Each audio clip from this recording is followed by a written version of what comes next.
తెలుగు సినీ పరిశ్రమలోని కొంతమంది ప్రముఖ నటులు డ్రగ్స్ వాడుతున్నారని బయటకు రావడంతో చాలామంది ఆశ్చర్యపోయారు. ఈ కేసులో హీరోయిన్ చార్మికి కూడా నోటీసులు జారీ చేశారు.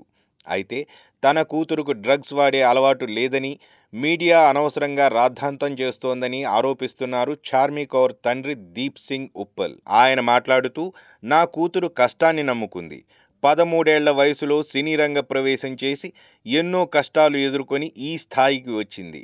నాకు నా కూతురు గురించి బాగా తెలుసు. ఆమె ఎంతో హార్డ్ వర్కర్. ఇలాంటి అసాంఘిక కార్యకలాపాల్లో పాల్గొంటే ఆమె ఈ స్థాయికి వచ్చుండేది కాదు. నా కూతురు డ్రగ్స్ వాడుతున్నట్లు వచ్చిన వార్తలు పూర్తిగా అబద్ధం. ఏదైనా రాసే ముందు ఆ వ్యక్తులకు కుటుంబాలుంటాయన్న విషయం గుర్తుంచుకోండి. ఈ వార్తల కారణంగా నా భార్య ఎంతో డిస్టర్బ్ అయింది. కూతురిపై వచ్చిన ఆరోపణలతో ఆమె గుండె బద్దలైపోయిందని ఆయన ఆవేదన వ్యక్తం చేశాడు.